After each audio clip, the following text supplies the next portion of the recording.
I'm Ashley Waxman Bakshi. Today is June 6, 2024. It is day 244 of the October 7th war.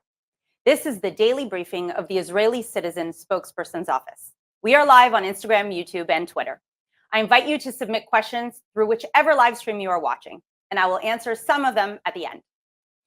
It has been an intense 24 hours. At around 4 a.m. last night, Hamas terrorists from Rafah attempted to infiltrate Israel. They were spotted on cameras, and IDF soldiers were dispatched in order to stop them. The terrorists opened fire on the IDF soldiers, who returned fire and eliminated the threat.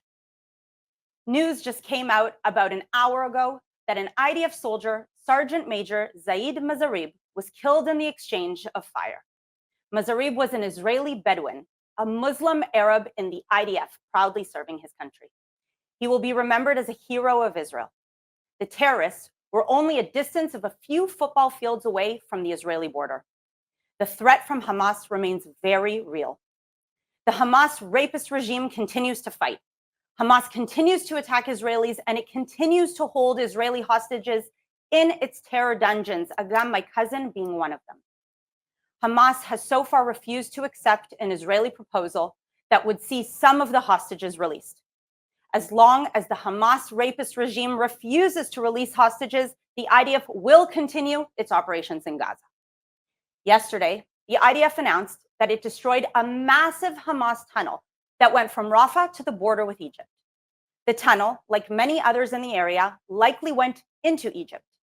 It was more than a mile long and had many entrance points. In the tunnel, the IDF found blast doors, anti-tank missiles, AK-47s, explosives, and more. The tunnel was a short distance from Kerem Shalom border crossing with Israel.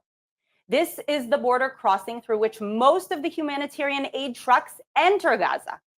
Hamas has attacked this crossing repeatedly in the past because it knows that if it can force the crossing to close and stop the flow of the aid into Gaza, Israel will be blamed. Hamas's tunnels are its lifeline. It is vital for Israel's security that the IDF finds and destroys Hamas's tunnels under the city of Rafah so that Hamas cannot smuggle additional weapons into Gaza or try to take hostages out of Gaza.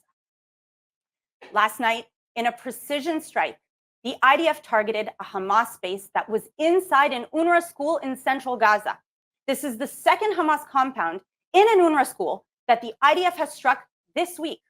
Around 20 to 30 terrorists were there, including some who participated in the October 7th massacre.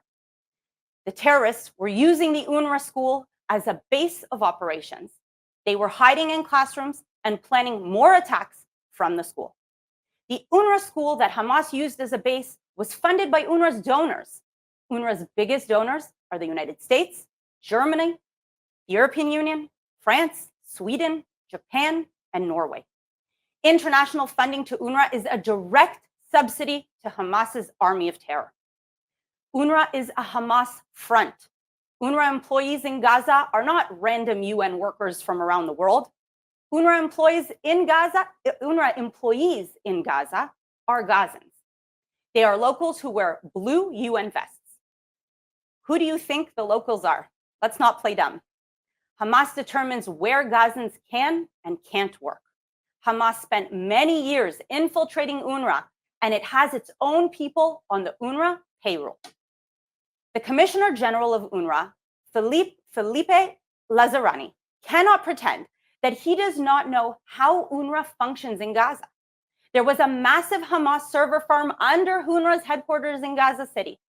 The server farm was taking electricity from UNRWA's headquarters.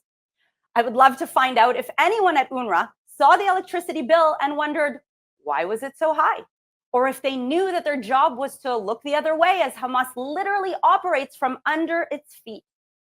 Let me remind you, UNRWA employees participated in the October 7th massacre. They committed atrocities.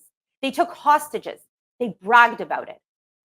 It should not surprise anyone that UNRWA remains a Hamas front and an obstacle to peace. Yesterday, Hezbollah sent suicide drones into Israel that killed an IDF reservist and wounded 10 others. Hezbollah has been attacking Israel since October 8th with rockets, anti-tank missiles, and suicide drones. These attacks have sparked huge fires in northern Israel. 60,000 Israelis have been displaced from their homes because of Hezbollah's ongoing attacks.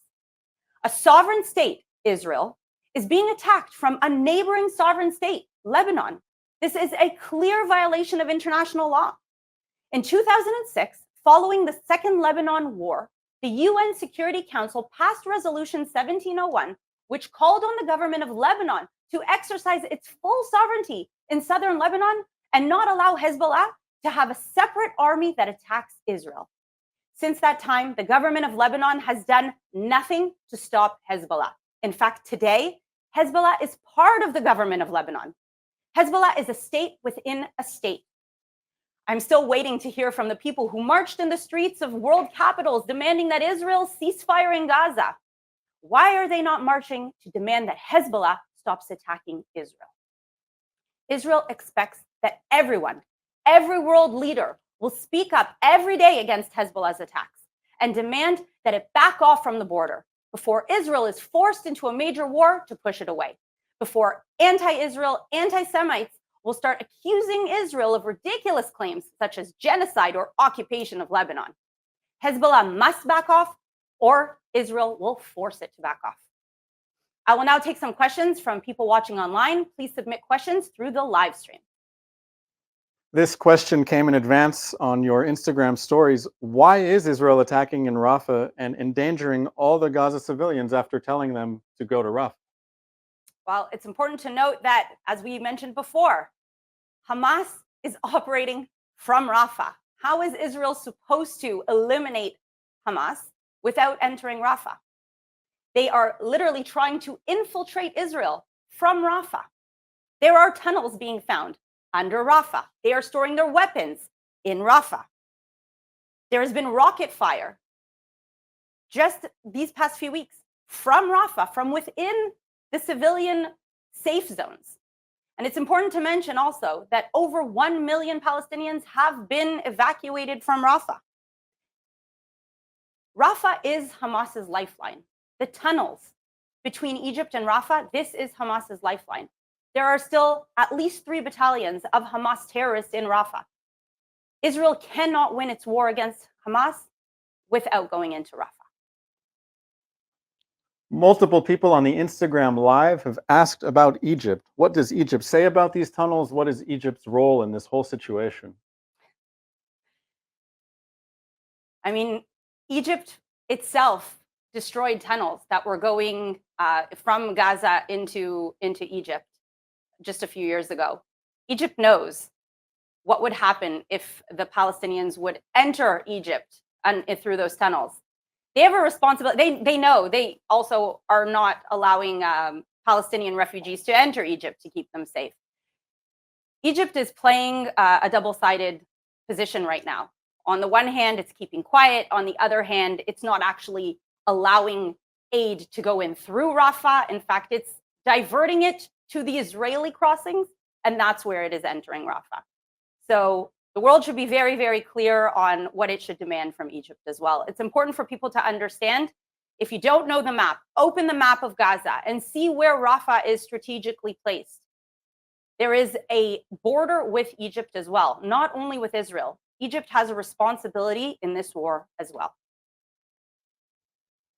Do you have any updates on what's happening in the West Bank? Is Hamas present in the West Bank? So I've been seeing many people argue online about, well, what about the West Bank? What about Israel's ongoing operations in the West Bank? Hamas is not in the West Bank. This is a ridiculous claim, and this is just pure ignorance for anyone saying that. It's true, Hamas is not the official governing body in the West Bank. For that, we have the Palestinian Authority with its pay-for-slay policy. But there are thousands of Hamas-affiliated terrorists in the West Bank, and therefore Israel must go in and remove the threat of terrorists. And these threats are not simply threats. We have countless terrorist attacks on Israelis coming out of the West Bank, and many of them, luckily, are stopped. And so it doesn't make your local news. And even the ones that are not stopped probably are not making your local news. So don't be fooled. We are fighting a war on the West Bank front as well. Our last question is from Instagram stories. Did the percentage of Aliyah applications increase significantly since the war started? So I don't have the official statistics or the numbers, but what I can say is that we feel the sense of Jewish pride rising amongst the diaspora. I have been reached out to many, many times when speaking abroad of people, young people interested in coming, making Aliyah, joining the IDF. And I can tell you from my own personal story, I decided to make Aliyah during the Second Lebanon War. So of course, when Israel feels threatened, Jews around the world feel threatened. And I'm sure we're going to see a rise in Aliyah in the following year. That's all we have time for today. Thank you very much. I invite you to follow on YouTube, Twitter, and Instagram, of course. And we will see you tomorrow, 3 o'clock Israel time, 8 a.m. Eastern Standard Time. Have a good day.